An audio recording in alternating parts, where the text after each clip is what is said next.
so moved by this. But countrywide, the inoculation effort is slow and stalling. Even with an appointment, you can be turned away. I came to get vaccinated, but I've been told there isn't any vaccine. The worker told me to come back next week. It's an embarrassment. This is a joke. Those bloody politicians. When he moved to Porto Alegre 2 years ago, Adelaide man Troy Holmes could never have guessed he'd find himself in a global COVID hotspot. He and his pregnant Brazilian wife are scared. Our daily life consists of this apartment. We are in the apartment 24/7, leaving the apartment purely to go to doctor's visits and to buy food. And when you go to those doctor's appointments, do you feel in a safe environment there? No. We are scared of everything. We've been to appointments and we've just stood in the middle of the room so we don't have to touch any of the chairs. The president is still playing it all down, encouraging Brazilians to get back to normality. Many are heeding that call. Next month probably have some increase because all the economic activities return now. There are now real fears this merciless second wave will turn into a third. Barbara Miller, ABC News. After keeping the virus in check for most of the pandemic, Cambodia is now experiencing a surge in coronavirus cases. And the situation has created another crisis, with tens of thousands of people running out of food. The organisation, Cambodian Children's Trust, has been providing relief to families who are living on the streets. The Trust's ambassador, Sinet Chan, joins me now from Battambang in northwest Cambodia. Thank you so much for your time. Just tell us what the situation is like there now. Hi, Karina. Cambodia right now is on the red flag. More than 10,000 people confirmed positive, and 91 people died in the recent report. And right now, Phnom Penh, the capital city of Cambodia, is locked down, and the province also locked down, and we cannot travel from province to province, and the school is closed for nationwide.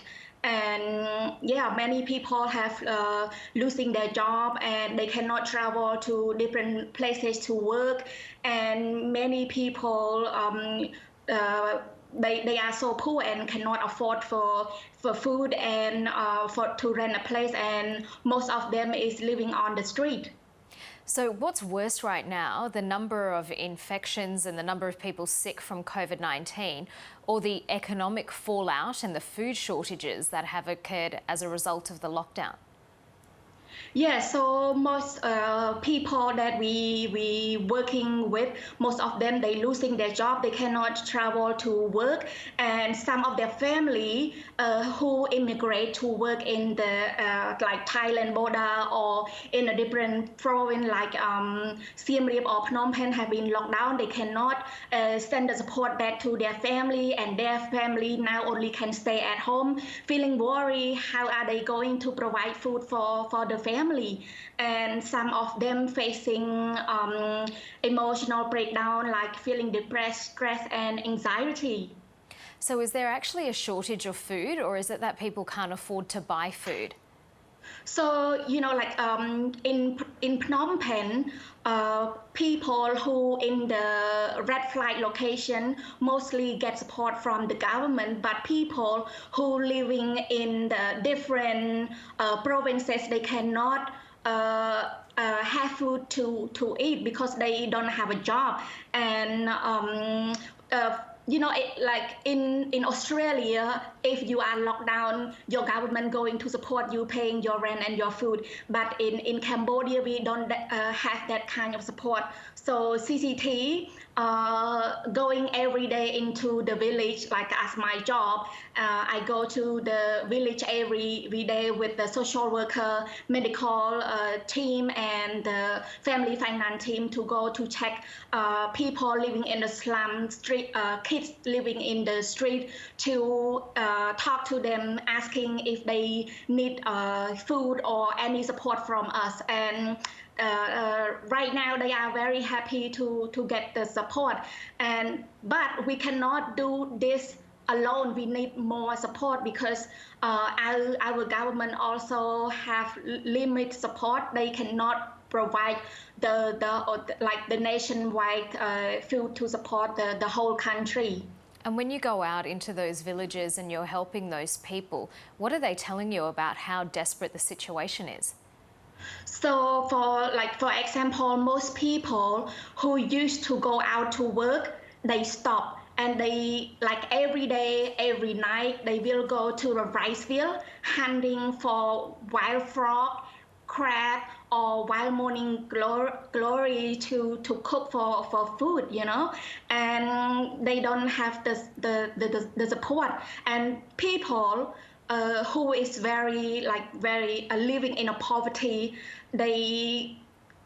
One family, they telling us that before they used to collect rubbish, earning $1 per day, but now they can't even find one bottle to sell. And imagine that, and they living on the slum area, and that is very sad. It's a very dire and desperate situation, Sanette Chan. What are authorities doing, and what more international aid does Cambodia need? So, you know, the government right now, I think they're trying so hard to support they focus only people in the red location, and the other area, they are not in the red location, still they cannot go to find work, and they need to fill full their stomach. They are starving, and so.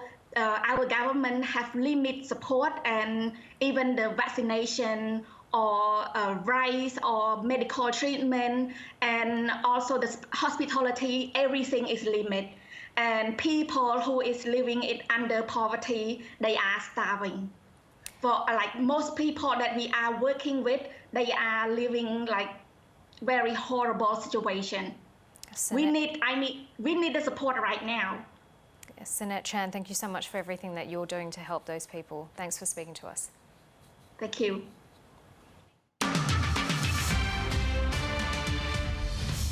Here are the top stories on ABC News. Former Liberal staffer Brittany Higgins says her meeting with the Prime Minister was a difficult and robust conversation. Ms Higgins met Scott Morrison this afternoon, months after alleging she was raped inside Parliament House. In a statement, Mr Morrison says his government remains committed to reforming the parliamentary workplace. India has set a new daily global pandemic record with more than 386,000 COVID-19 infections. The country's hospital system is being overwhelmed as the death toll rose by 3,500. Australia's government says National Cabinet is focused on resuming flights from India as soon as possible after May the 15th. A traveller who unwittingly entered a common area of the Brisbane International Airport has tested positive to coronavirus. He and his travel partner, who had arrived from PNG, were mistakenly directed to the airport's green departure zone yesterday. Health officials say the risk of community spread is low, with the man likely near the end of his illness.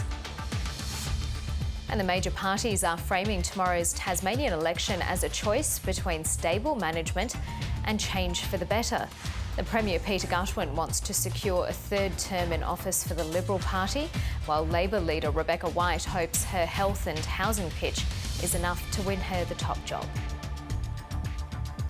Former Liberal staffer Brittany Higgins says her meeting with the Prime Minister was a difficult and robust conversation.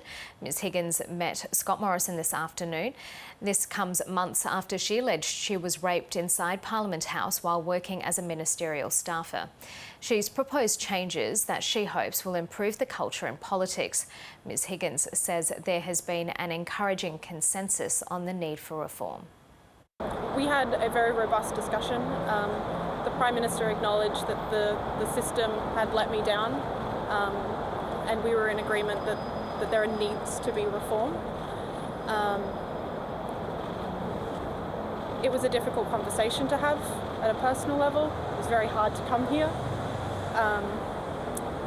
But we had a discussion about what needs to happen in terms of the MOPS Act, where there needs to be better safeguards for staffers, where there are power dynamic issues in terms of parliamentarians and individual staffers. We also we had a robust discussion about the need for an independent authority about human resources. I made the case in 2007 about entitlements became a big issue, and that was the start of IPEA. We brought that in, not we, but the government of the day did, and drawing a parallel between those two things. So it was a difficult conversation, it was robust, but ultimately, in the end, I think there was a consensus that reform needs to happen. Do you believe he gets it? I'm hopeful that he is going to do the right thing by the women in Parliament. Was there anything you proposed that he said no to or disagreed with? I mean, I think we can have a divergence of opinion on many a thing, but fundamentally, I think there was the consensus for reform, and that was encouraging and that was necessary. I think at this point, after so many weeks, after so much discussion, I think that's where we need to be, and so we're starting to move forward. We're starting to see momentum, and it's encouraging. So you worked as a Liberal Party ministerial advisor. Do you believe your own party has done what it needs to do, more broadly than the Prime Minister, to acknowledge these issues and get behind the things that you're calling for? Progress moves slowly. I'm hopeful that it's going to happen. I guess time will tell. Do you have a sense of relief now that this meeting has happened? No, it was hard. It was difficult. It wasn't easy. But it was a conversation that needs to be had, and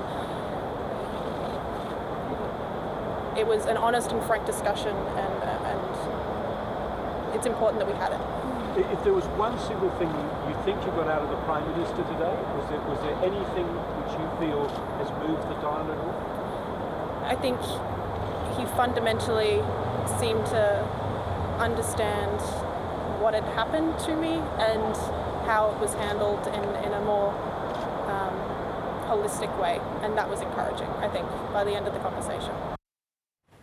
The Prime Minister has released a statement about his meeting with Brittany Higgins. Scott Morrison says his government remains committed to reforming the parliamentary workplace and that he looks forward to Ms Higgins participating in that process.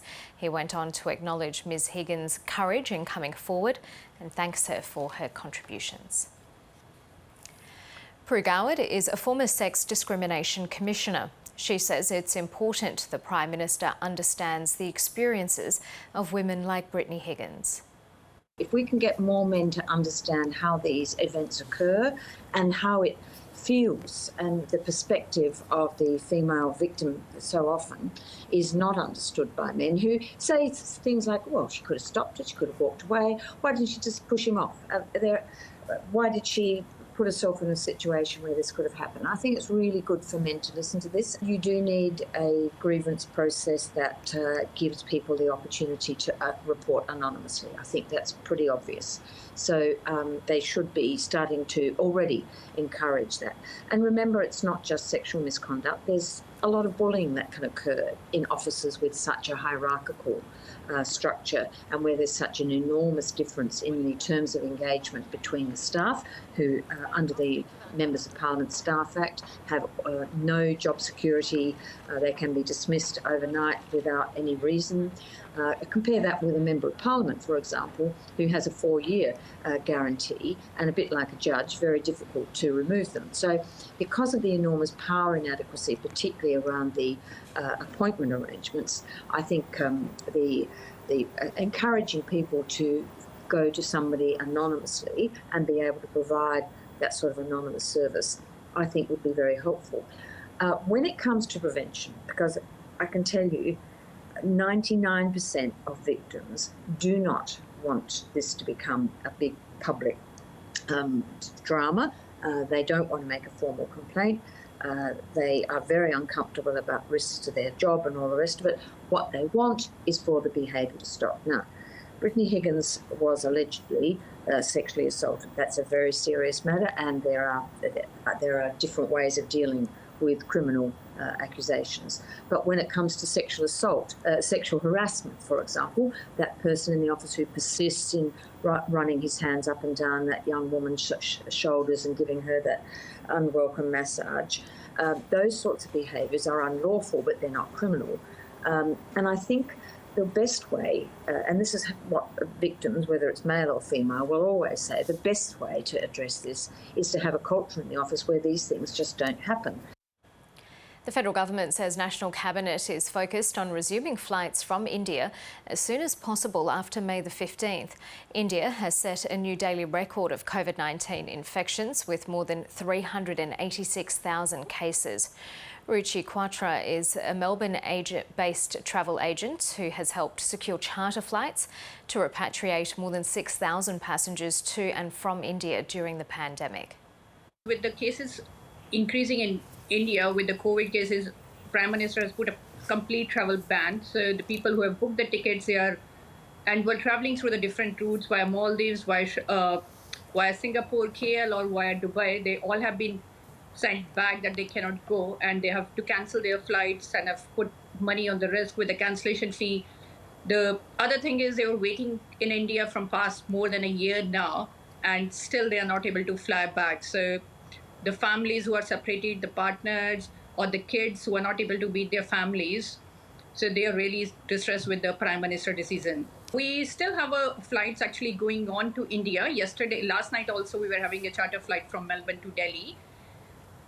It was actually in that flight, because last week it was almost a completely full flight, but then with the recent announcement that the Australians cannot go back to India, so we got a lot of cancellation, but still we are operating flights for the Indian standards here, or they want to go back due to any family emergencies.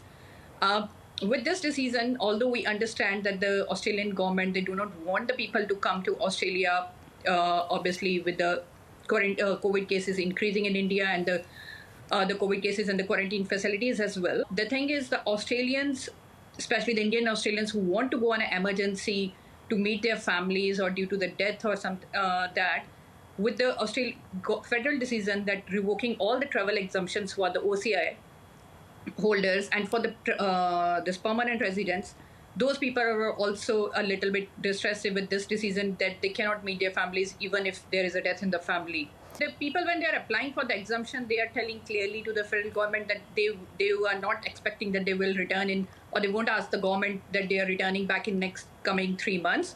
So they are going to stay there for over 3 months, but still the government is not allowing them to go out of country.